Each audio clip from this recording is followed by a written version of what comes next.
kuwa na mchana ambao unazidi kukuendea vizuri sana au mzima popote ulipo. Mie nipo mzima hapa studioni pamoja na mwenzangu ambaye tupo tayari kukuletea makala ya leo, na kama kawaida kipindi chetu leo tutaanza katika hali ile ya juu. Leo muda wetu tayari umekwenda dakika 13 baada ya saa 5 mchana. Whitkins Brian Odeo, mwalimu nambari 1 kulingana na Tujengane Walimu Awards mwaka 2025 bwana. Hiyo ni fahari kubwa. Tutaisema hadi wasikie, hadi wajue kwamba kwa kimitandao umeshika kasi. Kimitandao upo. Darasani ndio mbaya zaidi. Darasani sasa ndio mbaya sasa. Kule wakisema wameanza kupiga kura kutakuwa kubwa sana. Kule ni kubaya sana. Hujambo St. Peter's Mumias, mnasemaje? Sina neno, tuko sawa. Tunafurahia kwamba muda mchache tu kuanzia sasa tutakuwa tunaenda likizo fupi. Likizo fupi. Sasa mnawapeleka pia watoto wa grade ya 10? Wote wanaenda nyumbani. Mbona na wameshinda wiki moja tu shuleni? Ni serikali imesema, ni ratiba ya serikali, kwa hivyo muda ukifika kila mtu aende apumzike. Ndio utamu wako mwalimu kwamba tunapumzika. Alafu bado baada utamu huu alafu mnaenda maandamano sasa. Maandamano. Tutaangalia iwapo tunaona kama mifuko inakauka, tunasema serikali fanya kitu. Tumepumzika. Mapumziko yamekuwa mengi ila hela ipo. Hela ipo, ama tuache wafunze na ulimwengu. Jamani. Inapendeza sana, lakini upo salama? Nipo salama. Nashukuru sana wewe kutoka shule ya wasichana. Kwa sababu gani? Ungekuwa leo umejiweka katika zile rangi za ajabu leo. Gani zile? Za kufanikisha tarehe 14 mwezi wa Februari. Leo tarehe 14. Kweli Mungu anatupigania jamani. Sisi walala hoi.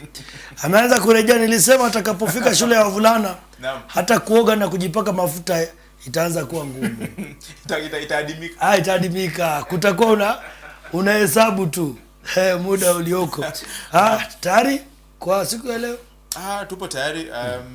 Tumekuwa tukishughulikia tamthilia ya grade ya 10, 11 na 12 tangu wiki jana.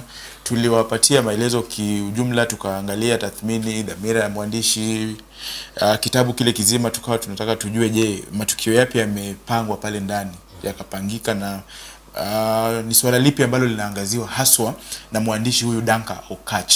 Kwa hivyo leo hii tulikuwa tumewaahidi kwamba tutaanza kuangalia moja kwa moja matukio kuanzia, hasa tunashughulika leo na onyesho la kwanza. Tuzamie ndani ya onyesho la kwanza tuone ni nini hasa kinajiri katika onyesho hili la kwanza. Watu wengi walijaribu kuulizia kwamba jahazi la Mchongoma. Naam. Kwanza hii jahazi la Mchongoma tulipozungumza juma jana, tulisema tamthilia hii itakuwa na mambo mengi sana kuliko tamthilia za awali. Kwa maana uhalisia ambao uko hapa ni uhalisia wa sasa ambao unafanyika. Na kwa sisi ambao tayari tumetupa macho au tumetupa jicho hapa na pale, tumemulika kama mulika tayari unasikia hata mtazamaji tunawataja wahusika hapa na pale na mandhari ambayo ipo. Ukiona nasema ni siasa ya usasa ambao umejitokeza kwa sasa kunavyofanyika. Tuna magrupu za WhatsApp, makundi haya. Tuanzie juu peke yake. Jahazi la Mchongoma, sitaki twende ndani. Kwa maana juma jana tulikuwa tumeelezea hadi ile ilani ambayo ilikuwa imetolewa pale.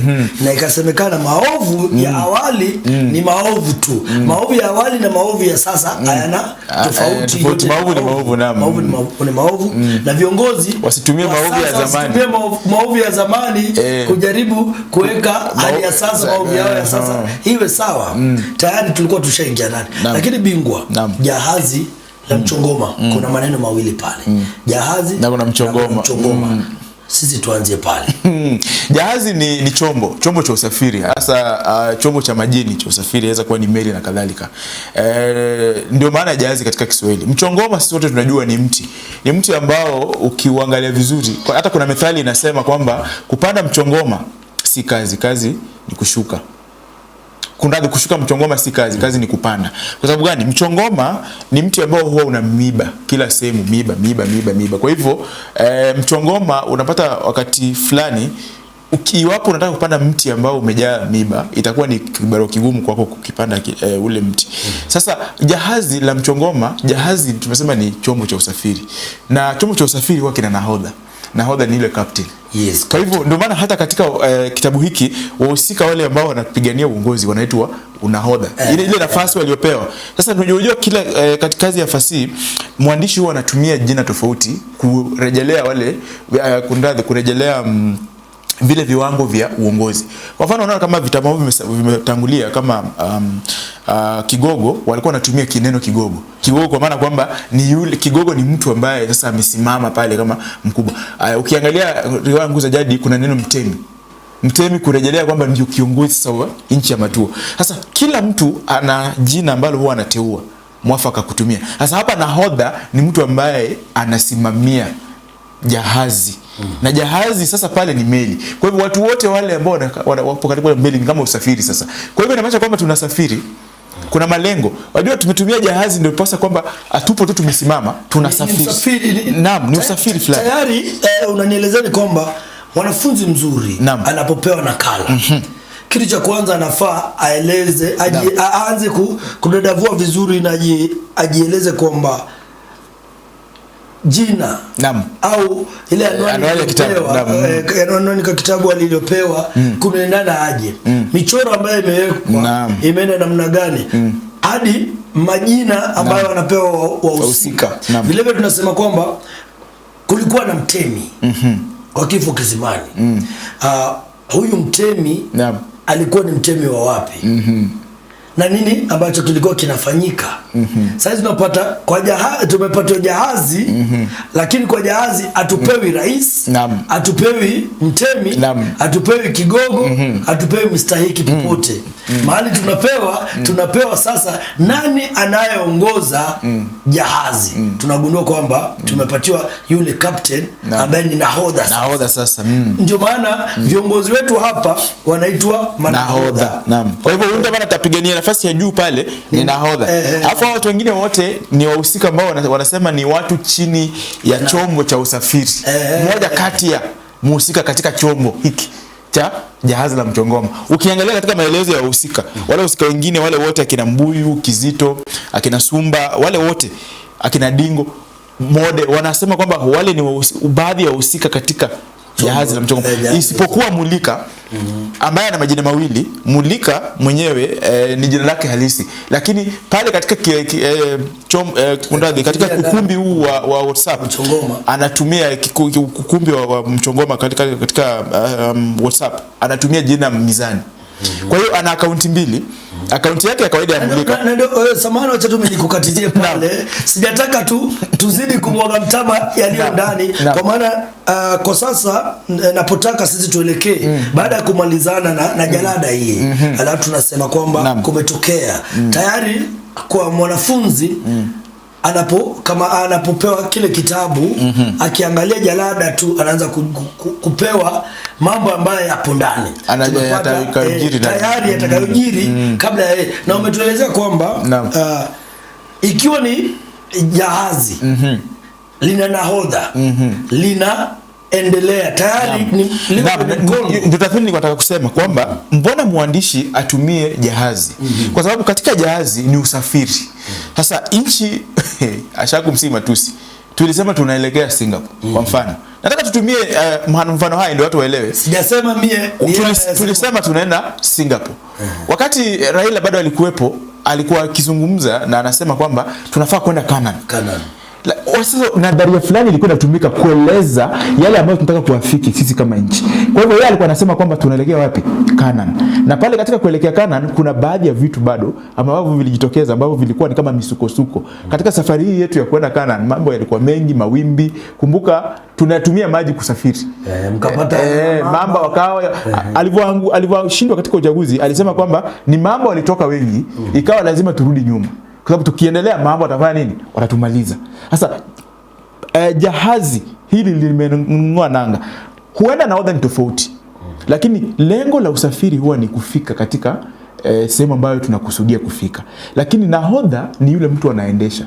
Sasa tunaweza chelewa kufika bali tunaenda kwa sababu nahodha pengine hana uzoefu.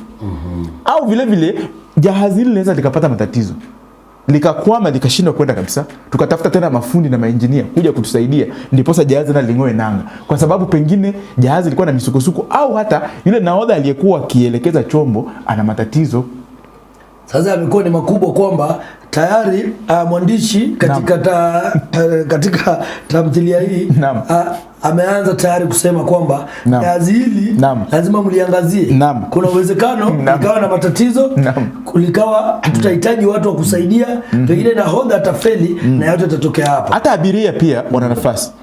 Abiria anaweza kaenda katika sehemu ambayo hakuruhusiwa kuenda, kwa mfano akawa amekata hata nyaya pale, na tukapata kwamba jahazi limeingia matatizo kwa sababu mtu fulani alifanya matatizo. Kwa hivyo si mambo ya serikali kama nahodha tu na uongozi ule ama watu ambao wanaendesha, wanaosafirishwa pia wana matatizo, kwa sababu wale ndio abiria. Kumbuka abiria analipa nauli, na nauli hapa tunaweza sema kwamba ni pesa ambazo zinasaidia katika kukihifadhi hiki chombo. Sisi watu tunalipa ushuru katika serikali za kuhifadhi jahazi letu. Naam. Lakini ushuru ambao tunalipa inafaa itumike na wale manahodha kuhakikisha kwamba jahazi lipo sawa. Naam. Lakini wanaweza waamua pia wasitengeneze jahazi, wakafionza zile pesa ambazo tumelipa kama nauli. Ndio unapata kama jahazi linakuwa ni jahazi ambalo limechakaa tu. Naam. Mwanafunzi, najua tayari wewe ambaye uko pale, na tunashukuru sana kuona kwamba vitabu vingi, shule nyingi tayari zimeshapata vitabu. Vitabu hivi vyote ni vya serikali, vimeidhinishwa na serikali. Kwa hivyo kwa duka zetu hizi za kuuza vitabu pengine vitabu vipo, lakini wajua kama vijijini huku pengine havijafika. Ukiwa unatoka mjini ni rahisi, wajua huwa anaanza mjini pale, utapata mjini vitabu vipo, lakini najua kwamba wale watu ambao wanauza vitabu wale huwa wajui tu kwamba pengine nafasi ya kitabu kipo. Najua kwamba wakishajua kwamba kitabu kile kinahitajika watakimbia sana kukieka pale. Kwa hivyo nadhani pia dawati la lugha pia itasaidia wale kujua kwamba kuna vitabu inafaa tutafute, tuviweke pale kwenye maduka yetu. Naam. Tuanze kwa onyesho la kwanza sasa. Pengine kwa maelekezo yako wewe ndio unaweza ukatuelekeza ni mtiririko, je, unaanzia wapi kama mwalimu, kwa maana ulisema msimu huu wa umilisi, elimu ya umilisi na njia za kufunza tofauti. Tofauti sitaki nilete njia zile za nane mfumo 4 uzuri ni kwamba nilisema vitu ambavyo tunaangazia havijabadilika sana. Ni vile vya kawaida vya kimsingi. Vitu ambavyo vimebadilika tuseme pengine ni nyenzo na namna ya kufundisha na kupitisha ujumbe. Na nilikuwa nimesahau kwamba wacha nitaje kwamba walimu ule mtindo na namna na malengo na shabaha ya kutahini mtihani wa Kiswahili katika gredi ya 10 ishatoka. Baada ya kutahini NEC imeonyesha kwamba tunafaa ile tunaita kama mifano ama sample ya kutahini karatasi imetoka. Kwa hivyo usije ukaanza kutahini karatasi ambayo huelewi unatahini, kwa sababu mtihani wa NEC ukija utaandamana na ule utahini. Kwa hivyo ni vizuri, na kama huna nitafute. Ni vizuri ujue kwamba baada ya kutahini mtihani nataka uangazie vigezo vipi, karatasi itakuwa na sehemu gani na gani na gani, na kuna vitu vingi vimeongezwa pale katika karatasi ambazo zikuwepo. Natumai itakuwa vema sana, kwa maana kitu kizuri ni kwamba tunatumia mitihani yako sana ambayo wewe mwenyewe unaenda unatayarisha, na unajua kwa mwanafunzi ambaye atakuwepo, hata kama mwalimu wake atakuwa pengine anapiga nje ile kwa kupiga nje sana anaweza kupata mfano ambao tayari sisi tuko naye, kwa maana tunashukuru wewe tayari. Dawati la lugha mwalimu wetu huyu anatufaa sana, kwa maana tayari yeye kama amejinyakulia ule mfumo ambao umeshatolewa tayari, kwake inakuwa ni rahisi. Na najua nilikuwa mwanzo nikuulizie kwamba mtihani itakuwa sasa inaandaliwa namna gani, lakini kwa sasa vile umesema tayari utaratibu wa serikali umetolewa upo, na tunajua wakati tutaanza kufanya ule uchambuzi katika kujibu maswali, kuangazia, najua tutakuwa na mifano bora ya kama karatasi. Haya, twende kazi bwana. Onyesho ni la kwanza tumesema kwamba onyesho hili linatokea katika kikundi ama ukumbi, tuseme ukumbi. Ukumbi ni platform katika Kiingereza. Kwa hivyo ukisema ukumbi tunarejelea platform. Kwa hivyo onyesho hili linatokea katika ukumbi wa WhatsApp na Facebook. Mulika anafuata haya matukio katika kumbi hizi mbili ya WhatsApp na Facebook. Kumbuka ni saa 6 usiku. Tunaelekea mkesha wa uchaguzi. Ni kama leo sasa, alafu kesho sasa tunafanya uchaguzi. Kwa hivyo ukumbi huu umewaka moto. Na ukumbi kuweka moto inamaanisha kwamba watu pale wanajibizana na kutuma jumbe. Sisi wote tumekuwa kwenye vikundi vya WhatsApp, tunajua kazi ambayo inaendelea pale, kwamba kwanza kabisa ujue kwamba usasa umeletwa sana na hali halisi ile, kwamba mara nyingi siku hizi zile emoji wakati unatuma jumbe katika kikundi ama emoji inaambatanishwa pale. Kwa hivyo mara nyingi siku hizi watu wanatumia, kuna emojis na kuna stickers, zote zile zinawekwa pale, kwamba ili ujumbe ushinikize sana na uonyeshe hali mahususi ambayo ilikuwa inarejelewa, lazima mara nyingi watu watumie nini? Zile emoji na zile sticker. Lakini sasa pale kwenye jahazi la Mchongoma, mwandishi Danka Okach ametumia jina jingine tofauti. Hajatumia sticker, hajatumia emoji, hajatoa, ameziita vibonzo. Vibonzo kwa maana ya kibonzo huwa ni cartoon. Naam. Lakini ukiangalia vizuri zile stickers pia na emoji mara nyingi huwa ni michoro. Kwa hivyo akisema kwamba ni vibonzo pia hayupo atakuwa ametoka, kwa sababu ukiangalia mara nyingi ni muonekano wa kitu fulani, na muonekano wa kitu fulani ambacho kimetolewa kwa njia ya katika Kiingereza tunaita graphics, kimetolewa ile uhalisia wake ambao ulikuwepo. Kama ni mtu kama ni kucheka na kulia kwa wakati mmoja, utaonyesha kwa kibonzo ambacho kinaonyesha kwamba kuna kucheka na kulia. Kuna kupaza sauti. Kwa mfano ukitaka kuonyesha kwamba ile mnaita volume iko sawa ama niongeze. Unajua kwa hivyo akionyesha kwa kupaza sauti. Naam. Au mtu ambaye anafagia. Kwa maana kwamba tunatoa uchafu, magugu. Inaweza kuwa tu ni mtu anatumia. Kwanza kwa sticker ukipata sana inakuwa ni rahisi, kwa maana inaonyesha hata mtu kama kufagia anafagia. Upande mwingine unaweza pata wameweka tu ufagio peke yake kama kwa ile emoji. Kwa hivyo tumesema katika onyesho la kwanza matukio yanatokea katika kikundi mitandaoni na kikundi cha WhatsApp na Facebook. Wahusika wapo pale, lakini kuna wahusika wawili ambao wanajitokeza kwa faida ya mwanafunzi ambaye anafaa awe makini sana nao wahusika, kwa sababu wale wahusika ndio wanaleta sasa hoja kamili na dhamira ya mwandishi katika onyesho la kwanza. Wahusika hawa mmoja wao yaitwa Mulika, na nimesema Mulika anatumia jina tofauti pale katika kikundi. Mulika anatumia jina la Mizani, lakini pia ukiangalia Mizani ni jina ambalo halijachukuliwa tu na mwandishi. Mulika unajaribu kusema wazi kwamba kuna wahusika hapa. Ukimleta Mulika na Mizani, unajaribu kusema katika kundi hili la WhatsApp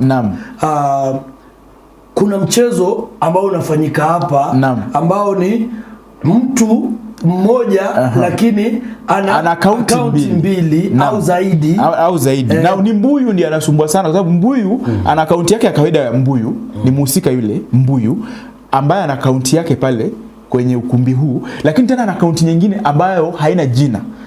Ina nambari tu. Kwa mwanafunzi anafaa kufahamu kwamba hizi ni zile tunasema ghost accounts. Naam.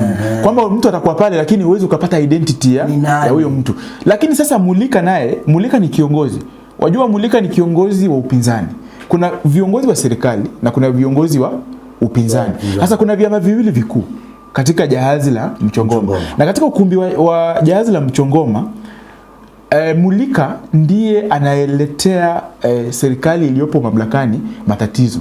Kwa maana kwamba ni mwanasiasa ambaye anapaniwa, na inasemekana kwamba kura za uamuzi ambao umetoka hivi majuzi inaonyesha kwamba Mulika ana asilimia kubwa sana ya kutoa uongozi kama nahodha wa jahazi la Mchongoma. Mwanafunzi akuwe makini sana. Sio kwamba ati utafiti umeonyesha ana uwezo wa kuwa rais.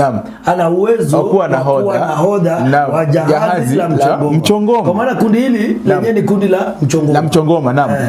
Lakini sasa pale katika jahazi hili la Mchongoma bado, japo Mulika yupo pale katika kile kikundi, watu wengi hawajui Mulika. yupo pale. Kwa sababu yeye anaonekana kila wakati, lakini jina ambalo anatumia pale sio jina la Mulika, anatumia jina la nini? Mizani. Ni kiongozi ambaye anatumia jina tofauti sana. Kwa hivyo yupo pale na watu hata wakimzungumzia yeye yupo katika kile kikundi, lakini wale watu hawajui kama yupo pale. Naam. Lakini kule mbele tutaona kuna sehemu fulani tutafika ambapo atakasirika na watajua yupo pale kwa sababu ya ule mchakato uliokuwa ukiendelea pale. Kwa hivyo tukianza, Mulika amefika, ni usiku, tumesema saa 6. Mulika anapitia jumbe. Naam, akibofya simu yake, na unapopita kwenye simu unabofya simu, alafu pale akaona kumewaka. Jumbe zipo nyingi. Kwa hivyo anasema kwamba leo kumewaka moto katika ukumbi wa Mchongoma. Sasa huyu ameanza kufuatilia. Kisha maelekezo yanasema akiteremsha jumbe chini. Kwa hivyo anapitia pale. Kisha ujumbe wa kwanza ambao anapata ni wa Kizito. Na Kizito pale anasema kwamba wakati umewadia wa kuangusha viongozi halisi, na si kuangusha vile ni kutenganisha viongozi halisi na viongozi ambao ni vikaragosi vya serikali. Kwa hivyo inamaanisha kwamba kuna viongozi halisi. Na kiongozi halisi ni kiongozi aina gani? Ni kiongozi ambaye anasimamia mapinduzi, mageuzi na vile anasimamia haki na usawa wa binadamu au wananchi ambao anataka kuongoza. Sasa Kizito anasema wakati umefika. Lakini kumbuka kuna jamaa fulani ambaye anasumbua sana katika kikundi hiki ambaye anaitwa Mbuyu. Mbuyu anasema kwamba hatuna wakati wa viongozi wanaokunywa kashfa kama maji usiku na mchana. Kwa hivyo kuna watu ambao ni viongozi lakini wana kashfa chungu nzima. Kashfa zimewazunguka kila kuchao, kwamba ukimwangalia hana usafi wowote. Yeye ni kashfa baada ya kashfa. Lakini si kashfa kama zetu ambazo tunazo. Tumeona jamaa fulani ambaye sisi tunaona ni kama wanampaka kashfa fulani ndiposa aonekane pia yeye si safi kama pamba. Wamesema kwamba anachukua mlungula wakati watu fulani wanakuja kwenye kamati, anawaambia kwamba msiponilipa mimi nasema nyinyi ni wezi. Yeye na wenzake, mimi nitasema nyinyi ni wezi, toeni kitu, acha nyamaze tu. Kwani wakili amekwambia ni jamaa? Masuala haya yapo katika kauli chukachunge mdomo wangu. Lakini haya masuala yapo katika nifuatilie tu kama Wakenya wengine. Sasa mimi nitazungumza. Weka zungumza. Kwa sababu mimi na Mulika. Naomba maoni yote ya huyu Mulika hayadani vyovyote na kituo hiki cha Mchongoma. Kituo cha Mchongoma hakina nafasi na wakati wa kusikiza wale watu ambao ni wanapiga siasa za uchuki. Lakini jahazi nani nataka kubadilisha nini? Uongozi. Naona patikana. Naam. Kwa hivyo Mbuyu ni kama wale wahusika ambao huwa pania sana kuhakikisha kwamba wanaiunga serikali mkono. Japo serikali hata akifanya matatizo, kuna wale watu ambao wakati mwingi utaona wanajaribu kusifu serikali. Japo serikali imekosa, wanasifu serikali. Kwa sababu yeye anasema kwamba siasa za chuki na ubinafsi na kugawanya watu na kuendeleza propaganda haitakubalika katika jahazi la Mchongoma. Lakini kuna Dingo anaingia na Dingo anasema kwamba Mulika ndiye dawa yao. Amesema maneno mangapi? 4. Mulika ndiye dawa yao. Kisha baada ya pale anaweka picha ya mtu anayecharaza watu viboko. Kwa hivyo anajaribu kueleza kwamba kwamba huyu Mulika ndio viboko tu. Maovu ambayo mlitenda kwenye serikali, Mulika na wamulika na hawamuliki tu, anawanyorosha. Na kumbuka kuna Kizito ambaye yeye alitangulia kuzungumza baada ya Mulika kusema kwamba anataka kuangalia jumbe. Kumbuka mtu wa kwanza alipata ujumbe wake alikuwa ni nani? Ni Kizito. Kisha baada ya pale Mbuyu akakuja akazungumza. Kizito sasa yuko pale. Kizito anapiga makofi. Na anasema kweli kabisa. Anaweka zile emoji za kupiga makofi na anasema kweli kabisa. Kwa hivyo kufikia sasa Kizito na Dingo wanamuunga mkono Mulika. Kisha Mbuyu pale juu ana nafasi tofauti. Na Mbuyu anaendelea na anasema wanawake hawawezi. Kauli yake ya kwanza. Na hajasema mambo mengi. Wanawake hawawezi. Huyo ni nani? Mbuyu. Wanawake hawawezi. Sasa mwanafunzi anafaa awe makini, tutambue mwanamke ni nani hapa mwenye hawezi. Mwanamke ni nani hawezi? Kwa maana nakumbuka watu ni wawili tu. Kuna mirengo miwili. Kuna mwenye anaunga mkono. Na huyo amesema wanawake hawezi. Kwa hivyo inamaanisha Mulika ni mwanamke, kuna uwezekano ni mwanamke. Kwa sababu Dingo naye anachukizwa. Akiingia anasema katika karne hii bado watu wanapima uwezo wa uongozi kwa jinsia. Dingo anauliza katika karne hii, je, bado watu wanapima uwezo wa wanawake kuongoza au uwezo wa uongozi kwa kutumia kigezo cha jinsia? Usasa ndio upo kwa sasa, na nafasi hii kusema kwamba mwanamke hawezi haipo. Haya ni maneno ya nani? Ya Dingo. Na utaona kwamba sifa za Dingo zinaanza kujitokeza tayari. Kwamba Dingo ni mtu ambaye ni mwenye haki, anapigania haki, na vile vile ni msasa. Sasa kwa sababu ameshasema katika dunia hii ya sasa leo ndugu, hiyo nafasi haipo. Kizito ambaye bado ni rafiki yake nani? Dingo. Rafiki kwa sababu Dingo na Kizito wanamuunga mkono nani? Mulika. Kwa sasa tunaanza kujiuliza Mulika ni mwanamume ama ni mwanamke? Naam. Na Kizito akiingia yasema visiki vyote lazima viondolewe. Visiki. Mwandishi ametumia visiki. Kwa hivyo mwanafunzi anafaa jiulize kisiki ni kitu aina gani? Kisiki ni kitu ambacho moja kwa kumbuka kwa ni mti ukikatwa kisiki kinabaki pale. Kisiki hakikusaidii chochote. Moja ni kwamba hakitanawiri kikawa mti mwingine. Lakini ukicheza vibaya pale, hiyo nafasi kwanza imechukua nafasi. Kisiki kinachukua nafasi. Kwamba huwezi ukatumia sehemu ile kupanda chochote, lakini kipo pale. Na vile vile kina nafasi ya kukuangusha. Na pia kitakuangusha. Ukijigonga ama ukijikua katika kisiki, utaanguka. Na ukianguka utaumia. Kwa hivyo wanasema kwamba visiki vyote lazima viondolewe, na anayeweza kufanya hivi ni mmoja tu, Mulika.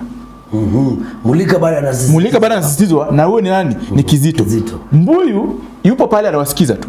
Lakini katika kusikiza kwao, Mbuyu anawaambia kwamba siasa si chakacha. Siasa si chakacha. Ni misuli ya kupigana na mibabe. Kwa hivyo inamaanisha kwamba siasa ni mchezo ambao ni mbaya sana. Na kwake ni mchezo wa wanaume. Ni mchezo wa wanaume, mibabe. Kwa sababu kama ukiwa mibabe inamaanisha kwamba anajaribu kuonyesha kwamba yule mwanamke hana uwezo. Kwa sababu ya jinsia. Kwa sababu ya jinsia. Hapo bado tunasema kumaanisha kwake anasema kuna mwanamke hapo mahali ambapo hana uwezo. Kwa sasa hatujajua bado ni nani. Hatujui bado ni nani. Lakini akisisitiza hivi, Kizito bado yupo pale. Na Kizito wanasema kwamba wewe umepofushwa na visenti unavyopewa. Hii ni kauli anayompatia nani sasa? Anampa Mbuyu. Kwamba Mbuyu wewe anapofushwa na visenti anavyopewa. Na si visenti tu, visenti vichache. Kwa hivyo hali halisi ni kwamba katika mitandao utapata kuna wafuasi wale hupiga kelele kwa sababu ya wanapewa hela fulani. Sasa ile kelele yake si kelele ya kawaida. Anapiga kelele kwa sababu ya nini? Pojo wanayopewa. Sasa anamwambia kwamba wewe umepofushwa. Na pale si kwamba amepofushwa kwa kupofushwa, ni jazanda. Kwamba haizi akaona maovu, amefungia macho maovu au vitu ambavyo serikali iliyopo uongozi wa chombo hiki cha jahazi la mchongoma linaenda mrama, lakini ni kama kwamba yeye haizi akaona. Kisa na maana kuna visenti fulani ambavyo amepewa, na wanasema ni visenti vichache. Huyo ni nani anaambiwa? Mbuyu. Kwa hivyo Mbuyu ni mtu ambaye anaunga serikali iliyopo mamlakani au uongozi wa jahazi, na sasa katika kuunga kwake mkono yasemekana kwamba kuna visenti vichache ambavyo wanapewa, na anaifuchua hili ni Kizito. Lakini Mbuyu hata nyamaza. Unajua Mbuyu ni mtu ambaye yeye ukimrushia na pia yeye anarusha. Sasa tayari ameshutumiwa kwa kulipwa. Naam, ameshutumiwa kwa kulipwa. Hawezi akanyamaza. Naam. Na anasema kwamba nani kakuzuia wewe naye usivipate? Tayari kwake anakubaliana kwamba hajakataa. Ni kama rafiki yangu fulani namjua. Naam. Ni kama rafiki yangu jamja sana rafiki yangu fulani ambaye yeye na siasa ni mbaya na huwa anapewa pesa pia na tena huwa fichi. Ukimuuliza ukisema kwamba wewe serikali inafanya maovu na uone, anasema serikali ipo sawa. Na ipo imara kabisa, usijaribu wala hata kuzungumza baya kuhusu serikali. Ukimwambia wewe umepotoka, anasema sijapotoka. Kama unaona kama kuna pesa tunapewa, pia wewe nenda ukapewe. Si pesa zipo, nenda ukapewe, nani kakukataza? Sasa Mbuyu niseme kwamba ni mtu ambaye natafuta sifa yake nzuri. Ana kiburi. Nadhani tu neno mwafaka tu ni kiburi. Ana kiburi fulani. Na kiburi chake ni kwamba hawaheshimu wale wapinzani. Hata ile kauli yake kwa dharau wanawake inaonyesha kwamba ndio alivyozungumza kuhusu anadharau, anakejeli na vile vile ana ubabe dume, ana vitu vibaya vyote ambavyo unaweza kupata. Na vile vile pia ana nini? Ana kiburi. Na pia tuseme pengine na pengine hajawajibika pia. Alafu Kizito akamwambia pesa si shida, sawa zipo, lakini lazima uchunguze malighafi anayotumia nyuki kuundia asali. Kauli ambayo ni nzito sana. Lazima uchunguze malighafi anayotumia nyuki kuunda asali. Nyuki wa siku hizi si nyuki tu. Inamaanisha nini? Kwamba ndiyo japo asali imetoka kwa nyuki, usiseme tu kwamba asali ni tamu. Lakini angalia, chunguza malighafi, zile raw materials zinazotumia nyuki kuunda hii asali unayopigania hii. Yaweza kuwa ni vitu ambavyo vitakuathiri katika afya yako. Hayo ni wewe mwenyewe unaibiwa. Vitu vyako vinaibwa kukutengenezea malighafi, alafu unabembelezwa nayo. Na anaweza kusema kwamba round hii mawimbi ya mabadiliko yamefika na hamna kutoroka. Awamu hii mawimbi ya mabadiliko yamefika na hamna kutoroka. Lakini kumbuka, Mbuyu ni mtu ambaye yeye anaunga mkono serikali iliyopo mamlakani. Kwa hivyo Mbuyu anasema anakejeli katika maneno ambayo anazungumza, anasema kwamba ni kejeli. Anasema eti mabadiliko, wajua jinsi alivyosema eti mabadiliko, nguo kuukuu hai mpya kwa kupiga viraka.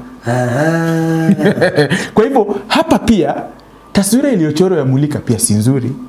Inaonyesha kwamba Mulika ni kama tulivyozoea tunazungumza katika nchi hii kwamba kuna wale viongozi ambao wakiwa wameona uongozi wa sasa una maovu, wanakuja kutuonyesha kwamba huo uovu unajitokeza. Sisi hatutaki huo uovu.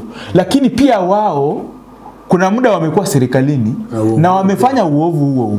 Wanajaribu tu kwa mfano tu, wakati serikali inaua watu, tuseme ni serikali kwa sababu ni vyombo vya dola ndio vinafanya mauaji, kuna mtu unaweza pata ni waziri wakati huo na hazungumzi vibaya kuhusu wale mauaji kwa sababu yupo wapi? Kwenye serikalini.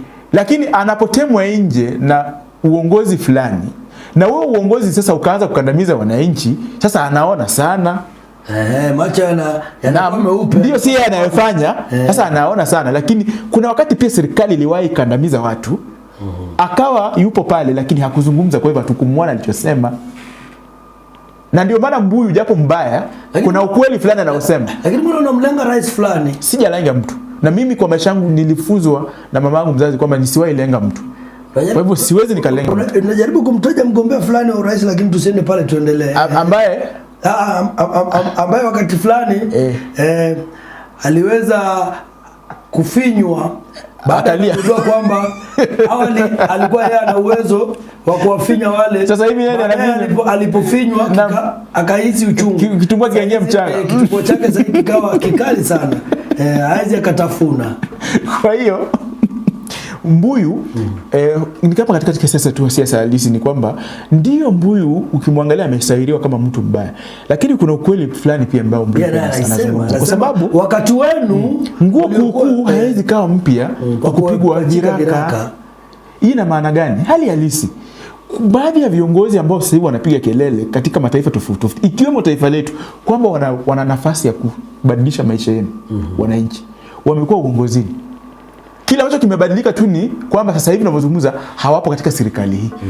Lakini ukiweka 1, 2, 3 unganishe, ni kwamba ni nguo kuukuu ambayo inajaribu kujipiga viraka.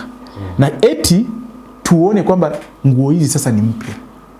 Lakini haiwezi. Mulika amesema hata upige viraka haiwezi kawa nguo ambayo ni kuukuu. Kuna wakati fulani wakatubadilishia, wakatitumulia mawaziri na wakaturejeshea bado. Wakarejesha wale. Lakini sasa katika hii ni mpya. Katika tofauti. Dingo naye anatetea. Anasema kwamba hao viongozi wenye wanazungumziwa wale, na hapa ni Mulika, hawajawahi kuwa katika kilele cha unahodha na nafasi katika jahazi la Mchongoma. Inamaanisha nini? Inamaanisha kwamba anasema kwamba ndio ni wale wanasiasa, lakini hawakupewa nafasi sasa ya kwamba yeye ndiye anafanya maamuzi. Kwa hivyo inamaanisha kwamba anasema kwamba ndio kama ni kiongozi na hakufanya mabadiliko ni kwa sababu hakuwa na uwezo wa kubadilika. Japo ni kweli pia kwa kiwango fulani, kwa sababu ukipata mbunge ambaye alikuwa kwenye bunge, ukamwambia kwamba wewe mbunge, ukati umefanya kazi miaka 5, hamna kitu ambacho umefanya. Ulikuwa na nafasi ya kuwa mbunge lakini ukubadilisha. Je, unajua kwamba katika bunge letu la nchi sheria inapitishwa na wabunge wengi, si mmoja. Kwa hivyo anaanza kwa akaleta mswada ule. Lakini ule mswada haukuungwa mkono. Kwa hivyo yeye mmoja haizi akafanya. Naam. Sasa pia kuna ukweli kwa fulani kwamba anaweza kuwa alikuwepo ndio, lakini hakuwa na mamlaka, kwa hivyo hangefanya chochote. Ni kama siasa ambazo tumekuwa tunaambiwa kweli, mimi nilikuwepo, lakini yule ndiye alikuwa lazima aweke sahihi. Aliweka sahihi. Kwa hivyo mimi sikuwa nafasi ile ikuwepo kabisa. Kwa sasa munipe sasa mimi niwachapie. Naam. Lakini Kizito anasema kwamba Kizito sasa, kumbuka, na Dingo walikuwa pamoja. Sasa Dingo ni mhusika mwingine ambaye ndiye ameingia. Lakini Dingo alivyoingia pia ni kana kwamba anarudi. Kwa hivyo sasa tumepata watatu sasa. Anarudi sehemu ya nani? Ya Mulika. Kwa sababu kauli ile kwamba hawajawahi kuwa katika kilele cha uongozi ni Dingo aliyoifanya nini? Aliyoitoa. Na Kizito pia anasema katika kwamba kuna baadhi ya watu ambao wanarudisha nchi au nahodha wanarudisha jahazi nyuma, kwamba wanaleta nafasi ya ukale katika usasa, kwamba nafasi ya sasa haitaki misuli katika kutambua nafasi ya viongozi na uwezo wa viongozi. Japo wale watu wanaamini kwamba wanaume ndio wanaopatwa kupewa nafasi ya kuongoza. Mbuyu bado anasema kwamba wanawake watavimba vichwa iwapo watapewa nafasi ya kuongoza jahazi la Mchongoma. Kwa hivyo ule ubabedume ambao tunazungumzia hapa kuhusu nani? Mbuyu unajikoleza sasa. Alianza kwamba wanawake hawawezi. Ameenda sasa hivi sasa ameweka wazi kwamba wanawake watavimba vichwa na kutukalia. Hii ni kauli ambayo katika jamii sasa utapata kuna watu ambao wanaamini kwamba uongozi wa wanawake hauwezi ukaendelea mbele, na vile vile wanaamini kwamba wanawake hawana nafasi ya kuongoza, na wanasema kwamba wanawake wakipewa nafasi watawakandamiza wanaume. Japo tena kauli ya Mbuyu tumesema kwamba kila mtu hapa si mbaya na si mzuri. Japo Mbuyu tunasema kwamba ana ubabedume, lakini je, wananchi wakiangalia vizuri kauli anazotoa Mbuyu inaweza kuwa zina mshiko. Tumeona nchi jirani vitu hivi vikifanyika, kwamba kuna watu ambao walipewa nafasi tukasema kwamba ni wazuri, wanaweza wakaleta mabadiliko, lakini kwa sababu ya uoga wa kutaka kuonyesha kwamba wao si hafifu, kuna baadhi ya vitu ambavyo vilifanyika Iran ambavyo si vizuri. Tuliona nchi jirani watu waliuawa, maandamano yakatokea pale, vyombo vya habari vikafungiwa kufanya wakasema hamna nafasi yoyote, na wakafunga mtandao kwamba kuwa na njia yoyote ile ya kufanya nini, ya kupata vitu ambavyo vinafanyika pale. Naam. Kwa hivyo ni ukweli kwamba wanawake wanaweza wakakalia watu. Kwa hivyo Mbuyu pia anahoja. Kumbuka fasili vitu ambavyo vinajitokeza, anahoja. Dingo naye anasema, Dingo alikuja pale akawa anasema kwamba kumbuka alianza kusema kwamba wale viongozi ambao tunarejelea hawajapewa nafasi ya kuwa kwa kilele. Dingo anamuuliza Mbuyu amesoma wapi? Swali moja tu. Swali la kizushi, swali la madharau sana. Unajua ukiulizwa umesoma wapi? Umesoma wapi? Mtu akiulizwa umesoma wapi wewe? Ni kama matusi. Inamaanisha kwamba wewe ulienda shule lakini wewe ulisoma wapi wewe? Mkondo wako wa mawazo ni duni sana, ufai kuwa hapa. Mbuyu naye ameshikilia pale bado pale kauli yake. Hata kitusio kama umesoma wapi. Anasema, anamjibu Dingo kwa kusema tu kwamba nafasi ya mwanamke ni bahari pamoja tu, jikoni. Amtunze bwana na walee watoto. Naam. Vitu vingapi? Vitatu. Nafasi ya mwanamke ni pale jikoni, amtunze mume na walee watoto. Kumbuka kauli anaitoa akielekezea Dingo baada ya Dingo kumtusi. Hakumtusi moja kwa moja, alimuuliza swali, wewe umesomea wapi? Ambapo sisi tumesema kwamba ni kama kutusiwa. Ukiulizwa umesomea wapi? Dingo anakasirika, anamwambia unafikiria kama, kisha anaweka alama za dukuduku. Kwa hivyo hakumalizia ile kauli. Hakumalizia kama ni. Lakini hata kama kumalizia anaweka vibonzo vinavyokodoa macho. Yaani kuonyesha kwamba ameshtuka, ameshtushwa na kauli yake. Kwa sababu anasema unafikiria kama, kisha anaweka kibonzo ambacho kimekodoa macho. Kwa hivyo inamaanisha kwamba ameshtuka. Ukiangalia katika mitandao ya kijamii, WhatsApp na Facebook, vibonzo hivi ambavyo vinakodoa macho wao vinaonyesha kwamba mtu anashangaa kwamba hii kauli haifai kwa inatoka kwa mtu kama huyu. Kauli hii umeitoa aje? Kwa hivyo wewe ni mtu ambaye haujielewelewi. Tushangaza sana. Kizito bado pale, kumbuka Kizito Dingo wapo katika sehemu moja.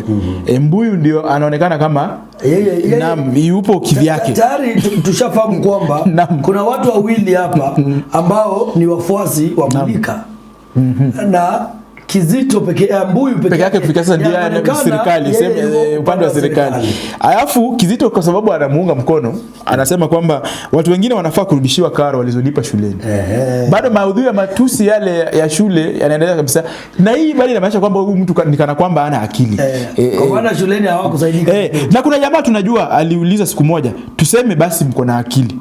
Nakumbuka jamaa fulani alisema, tuseme mlisema kwamba mimi ni watusi hamna akili. Tuseme mna akili.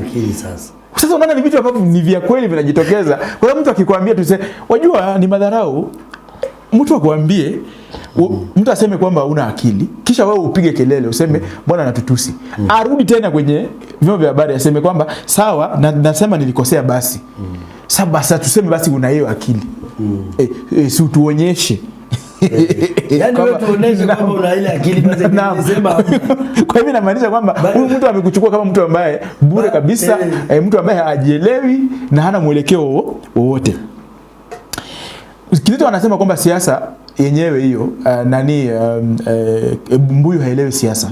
Hiyo ni kauli ya Kizito, amemwambia kwamba haelewi siasa. Lakini Dingo pia anasema anamwambia Mbuyu sasa pia kwamba aende akalale.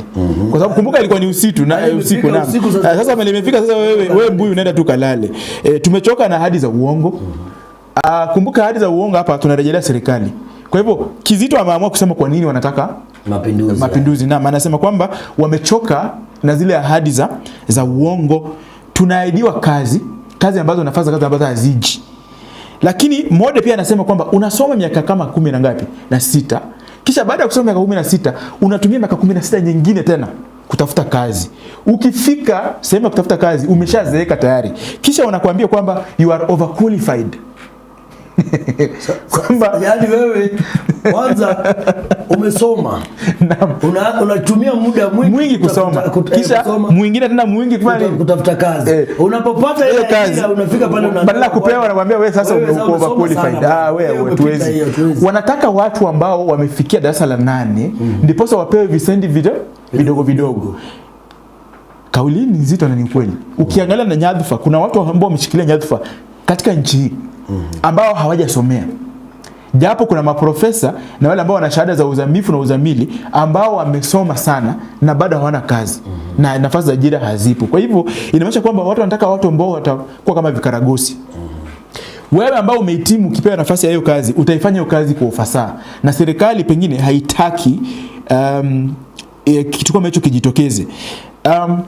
Mbuyu Mbuyu ni Kizito anasema kwamba huku kwetu kozi ya kutafuta kazi ni kama inafaa kuwa bado ni sehemu ya masomo, kwa sababu unasoma unamaliza na baada ya kumaliza sasa unaanza sasa kutafuta kazi. Na wanasema kwamba utatafuta kazi iwapo umjui mtu yote serikalini, basi hutapata kazi. Kwa hivyo inamaanisha kwamba nafasi za kazi ni nafasi ambazo zinapeanwa kwa mujibu wa kujuana. Tumeona hata katika mimi tumezungumzia taaluma yangu. Umeona kashfa zimetokea katika taaluma ya elimu. Umesikia wabunge wenyewe wameanza kupigana vijembe. Wanamwaga mtama mbele ya umati. Kama ile wewe vile ulipewa kandarasi yako nasikia. Alisimama tu pale kwa mchango na akasema kuja upewe kazi. Kumbuka kuna mbunge wa Nakuru West amekuwa kwenye mitandao akipiga kelele akisema kwamba wanamtisha kwamba yeye atapewa nafasi za kuajiri walimu kwa sababu yeye aungi mkono. Akasema kwamba shida ambayo ipo sasa hizi, mimi watu wangu msiniombe kazi, nimewaambia sitapewa. Kwa hivyo tayari inamaanisha wamechukua jukumu la kuajiri walimu, jukumu la sisi. Lakini sasa wabunge wamekuwa kama sasa ndio taasisi ishapelekwa bungeni. Sasa wabunge wanakuja kwenye michango ya hambe pale, wanakuja kwenye matanga, wanatoa barua zile wakiwaahidi watu kazi. Kwa hivyo inasema kwamba nafasi ya kutafuta kazi, utazunguka ukitafuta kazi. Huyo ni Mode. Sasa Mode amekuja, amejiunga nao. Mode anasema, na ukiangalia Mode pia na vijana, Mode inakuja kama mwalimu. Ni jina fulani ambalo ukiliangalia linakuja kama mwalimu. Na anasema kwamba utazunguka ukitafuta kazi hata kama umehitimu na utapata. Tutapata wakati wa kuangalia pengine kuchambua kwa undani majina haya, lakini naam, tutaangalia haya majina yametumika vipi. Kwa maana neno kama Mbuyu, Mbuyu anaweza kuwa mzee ambaye hajielewi. Ndio maana vijana wanataka mapinduzi, lakini huyu mzee, na ukiangalia huyu Mbuyu hata anavyofikiria, kwa sababu yeye anasema wanawake ni mtu ambaye ni wa kikale, ndiye anaweza kuwa na mwelekeo ule kwamba wanawake hawapaswi kupata kupewa nafasi ya uongozi, na ndio maana anaitwa Mbuyu. Lakini Mbuyu pia anasema yeye kwake yeye hawa watu wanapiga kelele tu, ni uvivu. Kwa hivyo anasema watu waache uvivu na waache kulaumu serikali. Kuna watu kama hao ambao tukisema chochote kuhusu serikali wao watakuwa nasema tu watasema kwamba hawana kitu chochote kufanya, ni wavivu tu. Naam, watasema nyinyi ni kazi tu mnapiga kelele. Tafuteni kazi ya kufanya, mwache kutegemea serikali. Serikali itasaidia. Serikali saidia. Nafasi za kikazi zinatolewa kwa kupendelea au kwa mapendeleo, kwa mujibu wa nani? Wa Mode. Kumbuka Mbuyu bado anafanya nini? Anaunga mkono serikali na kuitetea serikali. Lakini hao jamaa wamekuwa wengi sasa. Mode ameingia pia, na ameingia katika ukumbi ule, na anasema kwamba nafasi za serikali, nafasi za ajira ambazo zipo zinapeanwa kwa minajili ama kwa mujibu wa mapendeleo, kwamba iwapo wewe haujulikani na wale walio kwa serikali, basi nadhifa ama nafasi za kazi. Na ndio inanikumbusha kuna mahali kule ndani mpaka wakakuja wakasema this is mchongoma. This is mchongoma. Kwa sababu pale mbele kulikuwa na swala la kwanza kabla ya pale, huyu jamaa anaitwa Kizito anazungumzia usawa uliopo si usawa, ukosefu wa usawa uliopo katika serikali na wananchi wa kisasa.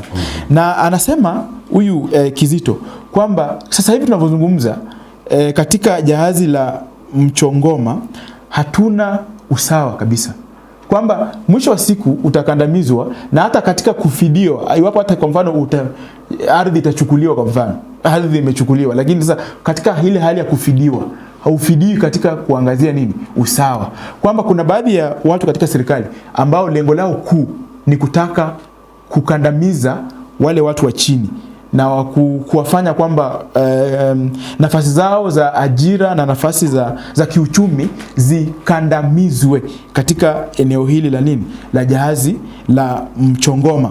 Lakini kuna jamaa fulani ambaye alikuwa na mkataba na serikali, na mkataba huu wa serikali ambao alipata wa zamani ilikuwa mkataba kwamba kuna visiwa vilivyokuwa, unajua unavyokuwa una shamba au na eneo fulani ambalo lipo karibu na aidha ni kisiwa au hata hapa nchini utapata mara nyingi mbuga la wanyama. Kwamba kuna wale watu ambao wanaishi karibu na tunasema kwamba hivi vitu ni vya serikali na kadhalika, chemichemi zile za serikali. Mara nyingi serikali huwa inasema kwamba watoke. Na wakitoka wanafaa kufidiwa.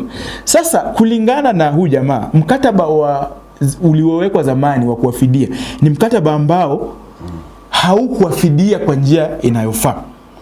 Na isitoshe vile vile ziwa hili linafaa likuwa linatoa mazao kama vile samaki. Samaki hizi ambazo zinatolewa, wale wavuvi wanapaswa kuwa wanafanya nini? Wananufaika.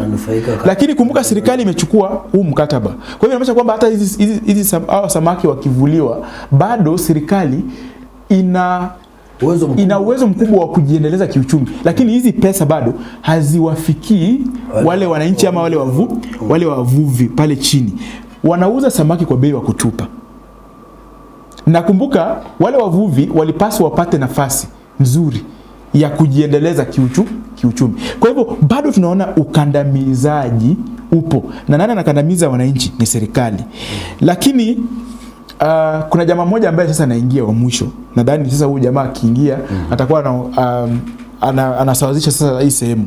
Na yeye pia anaingia na matatizo. Jamaa ambaye anaitwa Sumba. Huyu jamaa ambaye anaitwa Sumba huyu anasema haoni sababu ya kurauka mapema kwenda kupiga kura.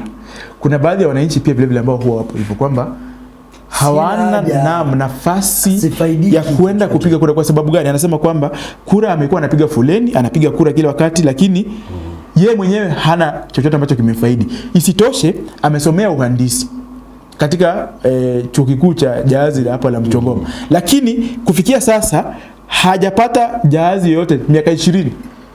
Tangu yeye akamilisha masomo yake ya uhandisi, si masomo hivi hivi tu ya uhandisi. Hapa tunapata watu wawili sasa ambao wanaleta masuala ya kwamba ya kutufaidikia pakubwa na kutoka serikali. Naam. Tuna Sumba tayari ameshasema kwamba yeye ni mhandisi.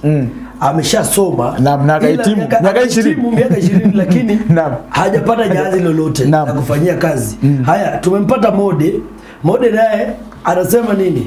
Kupata kazi kwanza inafaa iwe tu kama kozi pale Mchongoma. Miaka 16 ya kusoma, 16 nyingine ya kutafuta kazi.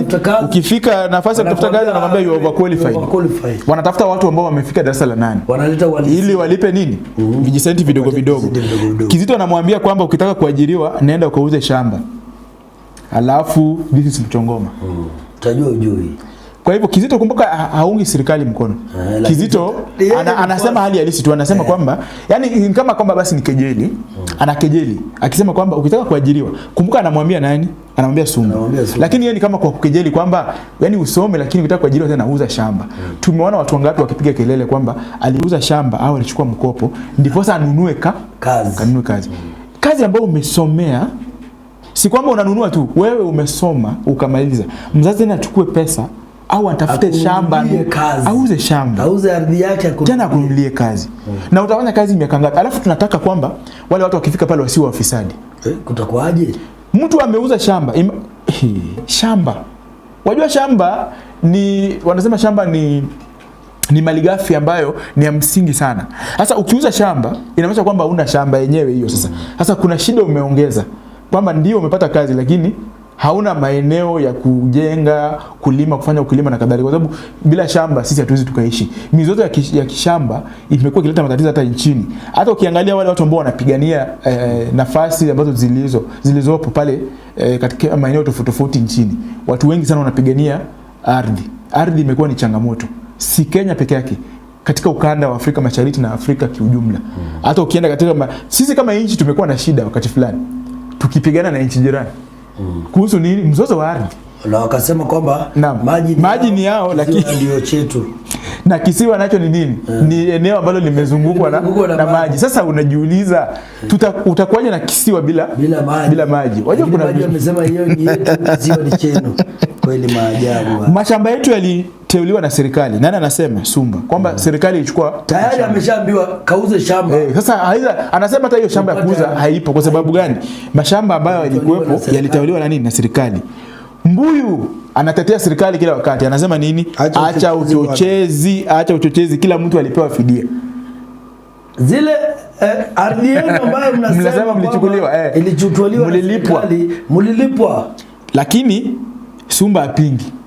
Katai. Kwa hivyo nikwambia kwa Mbuyu japo anaonyesha kwamba kuna vitu anasema kwanza ni za kweli. Naam. Kwa sababu Sumba hapingi hiyo kauli, anasema ambayo ilikuwa mkia wa mbuzi. Kwa hivyo anakubali walifidiwa. Lakini shida ni nini? Ilikuwa mkia wa mbuzi.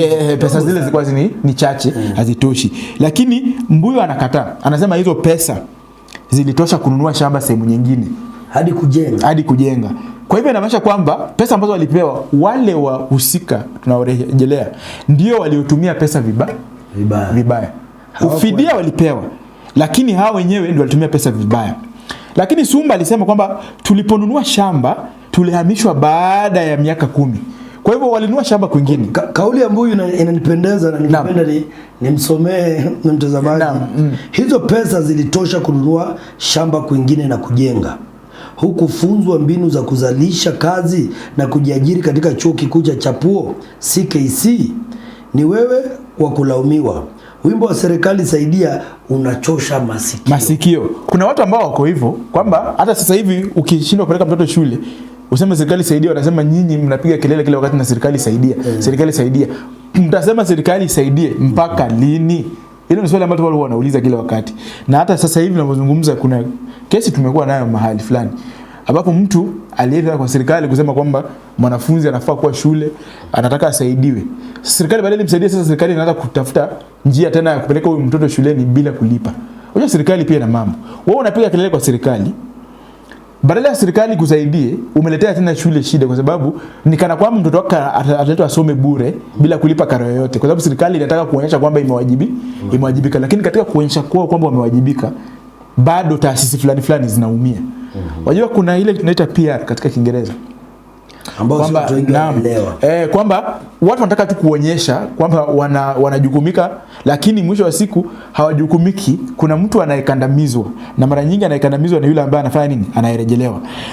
Ndio maana nasema kwamba ardhi walinunua ardhi, huyu Sumba anamjibu sasa nani? Anamjibu Mbuyu kwamba kweli walinunua ardhi, lakini baada ya miaka 10 walisafirishwa kutoka ile eneo, kwamba hiyo eneo ilikuwa ya kufanyia mashindano ya nini? Ya farasi.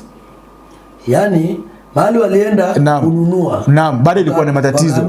Ni sehemu imetengewa mashindano ya nini? Ya farasi. Lakini hawakufurushwa tu moja kwa moja. Lakini tayari anasema sio walipokwenda kutaka kununua tayari walikuwa washanunua. Baada ya miaka 10 sasa wakafurushwa. Lakini hata ukiona makosa ni ya nani pale? Makosa sio ya serikali. Sio serikali, yeye mwenyewe au yeye. Na Mbuyu naye ni nani? Mbuyu alisema kwamba ardhi hainunuliwi kama mboga. Ardhi hainunuliwi kama mboga. Kwa hiyo inamaanisha huyu jamaa yeye alinunua ardhi kwa kutofuata vigezo ambavyo vinatakikana. Na nadhani kitu ambacho watu wengi wamekuwa na matatizo kwamba unakoniwa, ile wanasema conning katika Kiingereza. Unanunua shamba, hasa hizo shamba ambazo zinatangazwa kila sehemu. Unanunua shamba, kumbe shamba aidha ina kesi au shamba ile hujafuata utaratibu naam, hujachunguza, umefika uliona tu kwamba jamani wanauza ardhi na ni pesa nzuri hii, unachukua pesa unanunua. Lakini ukishanunua unapata kwamba umeibiwa, kwa sababu ile ardhi ina kesi au hata ni ardhi ya serikali. Lakini mtu amekuuzia kama ardhi binafsi. Kwa hivyo hati miliki ya shamba ama ile ardhi haitatoka. Na sasa Sumba walifanya hiyo kosa. Na Mbuyu anamwambia kwamba ardhi hainunuliwi kama mboga. Usilaumu serikali kwa kosa ambalo ni wazi kwamba ni lenu nyinyi mliofanya. Huo ni mwiba wa kujichoma. Kwa hivyo mwiba wa kujichoma hauna kilio. Wewe ulivyojichoma mwenyewe umia mwenyewe. Lakini Sumba anasema kwamba unafaa pia nawe uende wote pamoja na viboko huko. Uende wote jua. Amekasirika, unaona kumbuka ile eneo la kwanza la ziwa pale. Ilikuwa imetengewa nafasi ya viboko kufanya nini? Sasa huyu amekasirika, amesema sasa basi na wewe pia Mbuyu unafaa uende ujiunge na wale viboko ambao walichukua ardhi ile ya kwanza, wote huko jua. Lakini Mbuyu anamwambia ukweli unauma. Sio? Kweli unauma. Na ni kweli kwamba ukweli kwamba unauma. Watu wapende kweli. Bingwa naona na kipindi hiki katika awamu ya kwanza natumai ile onesho hatutalikamilisha kwa aliwezi kamilika. Ningependa tusisonge zaidi, tuachie hapa kwa ukweli unauma. Ukweli unauma. Mtazamaji umesikia kweli unauma. Kwa maana hela nyinyi mnasema serikali haikuwapa fidia iliwatimua. Ikawapa fidia. Kwanza mwanzo mlisema haikuwapa. Nyinyi ulianza kwamba serikali ilitua ardhi yetu. Naam. Lakini mkaambia wacha tupunguze uongo. Simulifidiwa. Mlifidiwa ambao ulikuwa mkia wa mbuzi. Kwa hivyo umekubali. Mkia wa mbuzi. Kaambia mkia wa mbuzi ulitosha kununua na kujenga. Kwa hivyo ulitumia pesa vibaya? Akasema ndio, tulienda mahali tuliponunua, tuliambiwa baadaye ardhi ile ilitengewa mashindano ya farasi.